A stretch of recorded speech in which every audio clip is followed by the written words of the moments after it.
I saw a lot of great 2016 films, so much so that I honestly feel really bad about a lot of the movies I had to leave off. So I want to give a special shout out to movies that didn't quite make my cut, such as The Witch, Moonlight, The Conjuring 2, The Edge of 17, The Founder, Midnight Special, Moana, and Nocturnal Animals. You upset that some of those choices didn't make my list? Or do you think some of my upcoming choices should have been higher or lower or not on the list at all? Well, this is my list. Mine, not yours, mine. Anyway, here's my favorite films of 2016.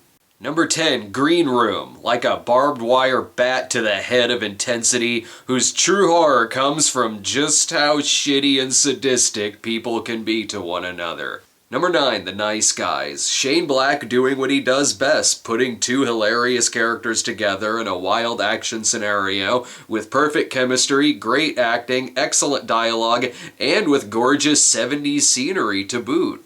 Number 8, Silence, one of two Andrew Garfield movies in 2016 where he plays a Christian amidst some brutal violence in Japan, and hands down the better of the two. Just cross off all of Hacksaw Ridge's Oscar nominations and write Silence in. Andrew Garfield gives one of my favorite performances of the year in this. It's a piece of wildly ambitious filmmaking reminiscent of the new Hollywood era, a la Apocalypse Now. The film deals with religious persecution, but also tackles subjects like faith versus fanaticism, fear of colonialism, and messengers getting a Jesus complex. Number 7, Paul Feig's Ghostbusters.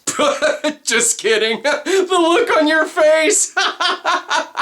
Number 7, Arrival, a movie about aliens making contact with Earth, and it's all about language and being able to discover new forms of communication, and how you would still live your life even if you knew all the answers. Number 6, The Neon Demon, Nicholas Winding Refn's gorgeous film about a model trying to make it in Los Angeles, tackles subjects like vanity and the search for eternal youth, and is such a treat for the eyes, it's like Stanley Kubrick and Dario Argento decided to open a candy store together. Number 5, Jackie. I love me a movie about the Kennedys, and this is truly one of the most haunting films to deal with the assassination that I've ever seen. It's a movie that shows you images of political royalty and contrasts them with the fact that at the end of the day, death is bleak. There's no conspiracy theories here. It's a beautiful, intense experience that through the use of music, camera angles, and its brilliant acting, makes you feel just as uneasy and disoriented as many of its characters. Number 4, Zootopia, the best kids film of the year. Zootopia not only handles a story that parallels sex and race, but it's completely world-building in giving us this all-animal society and showing us the ins and outs of how this universe works, plus gives us a damn good cop film while it's at it. It's a happy film with wonderful characters and more layers than so many other films this year. Number 3, La La Land, a love letter to the great Hollywood musical, and I love Hollywood musicals. It's a story of would-be fame and success, at first told with fantastic musical numbers, and then dives into what happens after the story arc of a prototypical romance musical usually ends. With the Oscar nominations having just come out, it shouldn't be hard to find my top 3 choices playing at one of your local theaters. Number 2, Manchester by the Sea. I saw a lot of movies about grief this year, some really shitty ones too. The best, by far and away, is Manchester by the Sea. Casey Affleck, in a career best performance, made up of a career of great performances, stars as a man put in charge of the care of his teenage nephew when his brother passes away. And through the mixture of tragedy and comedy, it unveils more and more layers of these characters' past throughout the film, while giving us a realistic portrait of how families deal with funeral and financial obligations